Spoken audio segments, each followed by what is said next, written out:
Praise the lord. ప్రభువైన యేసు నామములో అందరికీ వందనములు. యేసయ్య మాటను ఈ కార్యక్రమానికి వీక్షించడానికి ప్రేమతో నేను మిమ్మల్ని ఆహ్వానిస్తున్నాను. ఈ దినము మార్కు సువార్త 8వ అధ్యాయము 27వ వచనం నుండి 33 వచనాల వరకు ధ్యానించుకుందాం.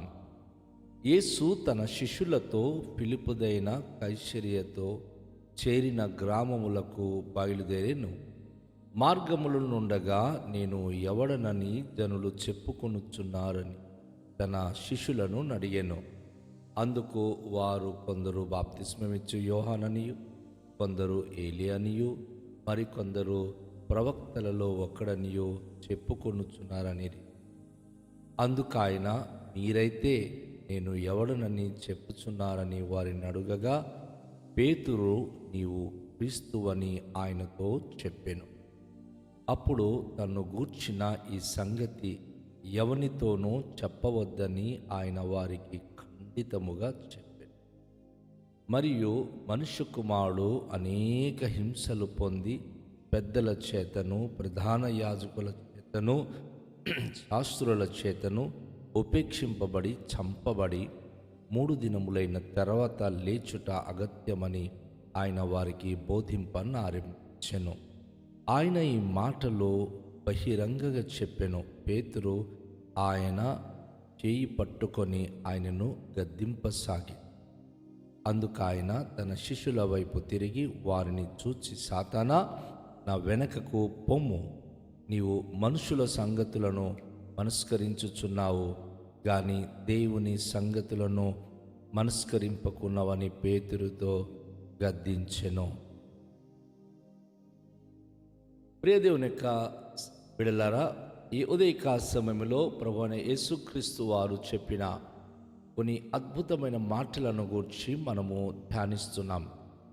నాటి నుండి నేటి వరకు క్రీస్తు ప్రభు ఎవరు అనేది అనేక మందికి తెలియదు.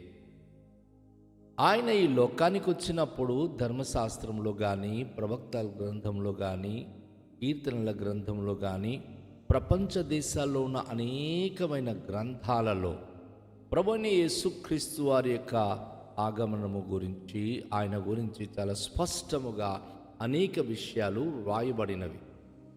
ఆయన ఏ రీతిగా ఈ భూలోకంలో పుట్టబోతున్నాడు, పుట్టబోయేవాడు ఎట్టివాడు, మనుషుల పాప పరిహారార్థమై పుట్టబోతున్నటువంటి ఆయనకున్నటువంటి ప్రత్యేకత ఏమిటి అనేది గ్రంథాలు ఘోషిస్తోంది. అలాగే ధర్మశాస్త్రము ఘోషిస్తుంది, ప్రవక్తలు చెప్పి ఉన్నారు. అయితే 2025 సంవత్సరాలకు పూర్వం యేసు ప్రభువారు ఈ లోకంలో పుట్టినప్పుడు ఆయన అనేక ప్రాంతాలు తిరిగి రోగులను బాగు చేస్తూ, మృతులను లేపుతూ, వికలాంగులను బాగు చేస్తూ, అద్భుతంగా రొట్టెలు అనేక మందికి పంచిపెడుతూ మరి అనేక అద్భుత కార్యాలు చేస్తున్నప్పటికీ ప్రజలు యేసు ప్రభువారు ఎవరు అనేది గ్రహింపకుండా ఉండడం అనేది చాలా మరి ఆశ్చర్యకరమైన విషయాలు. ఆయన ఫిలిప్పుదైన కైసరియా ప్రాంతంలో కొన్ని గ్రామాలలో ఆయన నడుస్తూ, ఆయన సంచరిస్తూ ఉన్నప్పుడు, తను మార్గంలో ఆ గ్రామాలకు వెళుతున్నప్పుడు యేసు ప్రభువారు తన శిష్యులకు ఈ ప్రశ్న వేస్తున్నాడు. నా గురించి ప్రజల యొక్క అభిప్రాయం ఏమిటి? జనులు ఏమని నన్ను గురించి అనుకుంటున్నారు అని తన శిష్యులతో ఆయన మాట్లాడుతూ ఆ ప్రశ్న వారికి తెలియచేశారు. అందుకు వారు ఏమని సమాధానం చేస్తున్నారంటే, కొంతమంది చనిపోయిన బాప్తిస్మమిచ్చు యోహానని. ఎందుకంటే హేరోదు ఆ విధంగానే అనుకున్నాడు.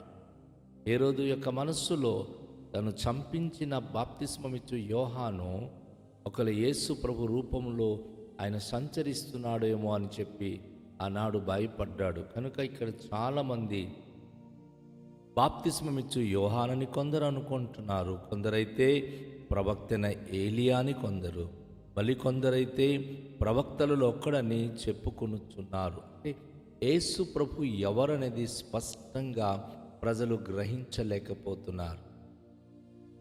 అద్భుతమైన విషయం ఏమిటంటే, సామాన్యమైన ఒక సమరయ స్త్రీ రాబోచున్నటువంటి మెస్సయ్యవు మీరే అని నేను గ్రహించుతున్నాను అన్నది.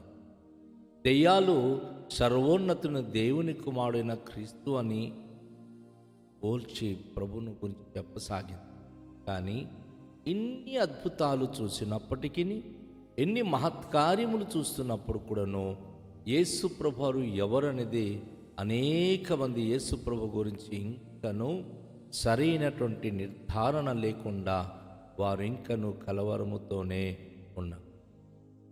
ఈ వాక్యలు మనం చూస్తున్నప్పుడు యేసు ప్రభువారు తన తోడుగా ఉన్నటువంటి శిష్యులు, 12 మంది శిష్యులు తనతో ఉన్నారు కదా, అసలు వీరేమనుకుంటున్నారు అని వారిని అడిగాడు. అయితే నేను ఎవడని మీరు చెప్పుకొనుచున్నారు, నా గురించి మీకు నా అభిప్రాయాలు ఏమిటి అని అడిగినప్పుడు ఈ 12 మంది శిష్యులు తన వైపు చూస్తుండగా పేతురు అని చెప్పి, ఆయన శిష్యుల సమూహములో కొంచెం పెద్ద వయసు కలిగిన వాడు, యేసు ప్రభు వారికి అన్ని విషయాల్లో ప్రశ్నలు వేసి అడిగి తెలుసుకొని అన్ని విషయాలు నేర్చుకునేటటువంటి వ్యక్తి. మరి కొన్ని సందర్భంలో పేతురికి దుడుగు పేతురు అని కూడా బిరుదు ఇచ్చారు. ఎందుకు అంటే ప్రతిదీ కూడా చాలా గాబరగా యేసు ప్రభుకు జవాబు ఇవ్వడం కానీ, యేసు ప్రభు దగ్గర నుంచి ఏదైనా తెలుసుకోవడానికి కానీ ఆసక్తి కనపరిచేవాడు. ఈరోజు మన సమాజంలో, సంఘంలో అనేక మంది ఇలాంటి వారు ఉన్నారు. కొంతమంది వెంటనే ప్రశ్నిస్తారు, కొంతమంది తెలుసుకోవాలని అభిప్రాయం కలిగి ఉంటారు. అయితే యేసు ప్రభువారు అలాంటి అభిప్రాయము కలిగినటువంటి తన శిష్య బృందానికి అడిగినప్పుడు పేతురు, దుడుకు పేతురు ఏమంటున్నాడంటే, నువ్వు క్రీస్తు అని ఆయనతో చెప్పాను. క్రీస్తు అనగా అభిషిక్తుడు, అంటే ఈ లోకములో ప్రజలకు రక్షించడానికి వచ్చిన అభిషిక్తుడైన మరి రక్షకుడు అని యేసే గురించి ఒక చక్కని మాటను ఆయన తెలియచేశారు. అప్పుడు యేసు ప్రభువారు ఏమంటున్నారంటే, తన గూర్చి సంగతి ఎవనితోనూ చెప్పవద్దని ఆయన వారికి ఖండితంగా చెప్పాడు. నేను రక్షించడానికి వచ్చినటువంటి మరి రక్షకుడని, అభిషిక్తుడని మీరు ఎవరితో ఈ విషయము చెప్పవద్దు. ఎందుకు అంటే ఆ సమయం వచ్చినప్పుడు అది ఖచ్చితంగా బయటపడుతుంది. మనము తర్వాత వచనాలు చూసినప్పుడు మరియు అప్పుడు ప్రభు అయిన యేసుక్రీస్తు వారు తనకు జరగబోతున్నటువంటి భయంకర సంఘటన గురించి ఆయన తెలియచేస్తున్నాడు. ఇప్పుడు మీరు ఎవ్వరు కూడా నేను రక్షకుడని చెప్పకండి, నేను మెస్సయ్య అని చెప్పకండి, క్రీస్తు అని చెప్పకండి. ఎందుకు అంటే మనిషి కుమారుడుగా వచ్చిన నేను అనేక హింసలు పొంది పెద్దల చేతను, ప్రధాన యాజకుల చేతను, శాస్త్రుల చేతను ఉపేక్షింపబడి చంపబడి 3 దినములైన తర్వాత లేచుట అగత్యమని ఆయన వారికి బోధింపనారంభించెను. యేసు ప్రభు తన శ్రమల గురించి వారికి స్పష్టమైనటువంటి సూచనలు ఇస్తా ఉన్నాడు. మరి అనేక హింసలు నేను పొందబోతున్నాను. అనేక మంది ప్రధాన యాజకులు కానీ, శాస్త్రులు కానీ, పెద్దలు కానీ నన్ను ఉపేక్షించి కాదని, మెస్సయ్యవు కాదు, రక్షకుడు కాదని నన్ను చంపబోతున్నారు. చంపి నన్ను సమాధి చేస్తారు. 3 దినములైన తర్వాత నేను నిశ్చయం ఇస్తాను అని చెప్పి ఆయన వారికి చాలా విషయాలు బోధించాడు. నిజమే, రక్షకుడు అన్నవాడు తను చనిపోయిన తర్వాత తిరిగి లేవనిదే ఆయన. మనం చనిపోతే మనకు ఎలా లేపుతాడు? మరణం మీద తనకున్న అధికారం ఏమిటనేది, ఆయన పునరుత్థానపు శక్తి కలిగిన వాడనేది రుజువు అవ్వాలి కదా. అందుకే అది కాక ముందు మీరు ఎవరికి నా గురించి చెప్పవద్దు అని ఖండితంగా వారికి హెచ్చరిక చేయడం. ఎందుకంటే నేను చనిపోయి 3వ దినాన తిరిగి లేచిన తర్వాత సర్వ ప్రపంచము యేసులో ఉన్న దైవత్వాన్ని గ్రహించి తెలుసుకుంటారు. అది యేసయ్యకి తెలుసు. ఈ లోకానికి వచ్చి మానవులుగా పుట్టి దేవుళ్ళు అని పిలువబడుతున్న అందరూ చచ్చిపోయారు. తిరిగి లేచిన అనుభూతి వారికి లేదు. కేవలము నజరుడైన యేసుక్రీస్తు ప్రభువారు మాత్రమే చనిపోయిన 3వ దినాన తిరిగి లేచాడు. అందుకే మరి క్యాలెండర్లో మనం చూసినప్పుడు యేసు ప్రభు చనిపోయినటువంటి శుక్రవారము గుడ్ ఫ్రైడే అని వ్రాయబడుతుంది. అలాగే ఆయన పునరుత్థానుడై లేచినటువంటి ఆదివారము పునరుత్థానపు ఆదివారం, రెజరెక్షన్ సండే అని చెప్పి తెలియచేస్తూ ఉన్నారు. ఎందుకు ఆ రెండు దగ్గర పెట్టబడిందంటే ఆయన శుక్రవారము చనిపోయి శుక్ర శని ఆదివారం తిరిగి ఆయన సమాధి నుంచి లేచిన అద్భుతమైన చారిత్రాత్మకమైన వాడు ప్రభువైన యేసుక్రీస్తు వారు. ఈ విషయాన్ని ప్రభువు వారికి బోధించారు. అయితే అక్కడ ఒక అద్భుతమైన విషయాన్ని మనం గమనించగలము. ఈ మాట యేసు ప్రభు వారు చెప్తుండగానే తనను ఎంతగానో ప్రేమించి నువ్వు క్రీస్తు అని చెప్పి తన యొక్క దైవత్వం గురించి ఆయన గ్రహించిన పేతురు మాత్రం యేసు ప్రభు వారు చేయి పట్టుకొని ఆయనకి గద్దిస్తున్నాడు. ప్రభువా, ఏం మాట్లాడుతున్నారు? మిమ్మును చంపడం ఏంటి? అలా చావడానికి వీల్లేదు, మీరు చావకూడదు అని చెప్పి యేసు ప్రభు వారిని ఆయన గద్దిస్తున్నాడు. గమనించండి, ఆ వచనములో మనం గమనించినప్పుడు యేసును గద్దిస్తున్నటువంటి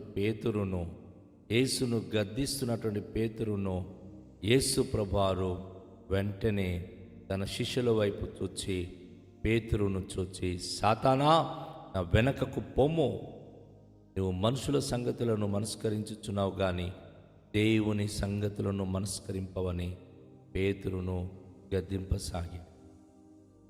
సహోదరి సహోదరుడా, యేసు ప్రభువారు వచ్చింది మానవ జాతి కొరకు ప్రాణం పెట్టి తన రక్తము ద్వారా ప్రతి మానవునిక పాపము నుండి వారికి విమోచించడానికి వచ్చాడు. పేతురు ఏమంటున్నాడంటే అలా జరగడానికి వీల్లేదు, అలా చావడానికి వీల్లేదని యేసయ్య గుర్తించాడు. కొద్ది నిమిషాల ముందు పేతురు ఏమో రాబోతున్నటువంటి మరి రక్షకుడైనటువంటి అభిషేకించబడిన క్రీస్తు నీవే అని సంబోధించాడు. కానీ ఇప్పుడేమో నువ్వు చావడానికి వీల్లేదనేసరికి ముందు సంబోధించినప్పుడు దేవుని ఆత్మ ద్వారా మాట్లాడాలని దేవుడు పొగిడాడు. యేసు ప్రభువారు అతనికి పొగిడాడు. కానీ ఎప్పుడైతే శ్రమల గురించి విన్నప్పుడు అది జరగకూడదు అన్నాడు. యేసు ప్రభువారు, సాతానా, నా వెనక్కి పోము, నువ్వు మనుషుల రీతిగా నువ్వు ఆలోచిస్తున్నావు కానీ దేవుని సంగతులను మనస్కరింపకున్నావు. దేవుని సంగతులు ఏంటంటే ఒకరు ప్రభు సన్నిధిలో ఆయన మరణించాలి, తన రక్తము ఆయన చిలకరించాలని దేవుని సంకల్పమై ఉన్నది. ఆ సంగతి నువ్వు తెలుసుకో అని చెప్పి ఆయనకు గద్దించాడు. నా ప్రియ సహోదరి సహోదరుడా, ప్రభువును నమ్మిన మనకు శోధన, శ్రమలు, కష్టాల్లో యేసయ్య మనకు సహాయకారిగా వచ్చి ఉన్నాడు. ఆయన మన కొరకు తన రక్తాన్ని కార్చి తన యొక్క కలువరి శిలువలో మన కొరకు మరణించడం ద్వారా మనకు రక్షణ, పాప క్షమాపణ కలుగుతా ఉంది. కనుక ఈ ఉదయకాలములో రండి, తలలోంచుకొని దేవునికి మనము ప్రార్థన చేద్దాం. దేవుని యొక్క సన్నిధి మనం కలిగి ఉండడానికి, ఆయన మరణం ద్వారా మనము పొందబోతున్నటువంటి తన రక్షణ అనుభూతిని కలిగి జీవించడానికి ప్రభు సహాయము చేయులాగున ప్రార్థన చేద్దాం. మికిలి దయగల పరలోకపు తండ్రి, మీ పరిశుద్ధ నామానికి స్తోత్రాలు. లోకంలో ఎన్నో అద్భుతాలు మీరు చేసినప్పటికీ కూడాను లోకము మిమ్మను గ్రహించుటలేదు. చీకటి అందరి జీవితాలను ఆవరించి ఉన్నందున అనేక మంది మిమ్మను తెలుసుకోలేకపోతున్నారు. కానీ మీరు ఈ లోకానికి వచ్చింది మా కొరకు ప్రాణము పెట్టి రక్తమును కార్చి మాకు విమోచించడానికి. కనుక మా విమోచకుడా, ఈ ఉదయకాశములో మమ్ములను, మా కుటుంబాలను మీ అమూల్యమైన రక్తంతో కడిగి మీ సొత్తుగా చేసుకున్నందుకు స్తోత్రాలు. ప్రతి ఒక్కరు మీ పట్ల విశ్వాసం కలిగి జీవించడానికి సహాయము చేయండి. ప్రతి కుటుంబంలో, ప్రతి వ్యక్తుల జీవితాల్లో అద్భుత రక్షణ అనుభూతి అనుగ్రహించండి. మీరే మహిమ, ఘనత, ప్రభావములు పొందుకునమని, ఈ దినము గొప్ప కార్యములు మా బ్రతుకుల్లో జరిగించమని యేసు నామములో ప్రార్థిస్తున్నాము తండ్రి, ఆమేన్. అందరికీ షాలోం. ప్రభు మనను దీవించును గాక.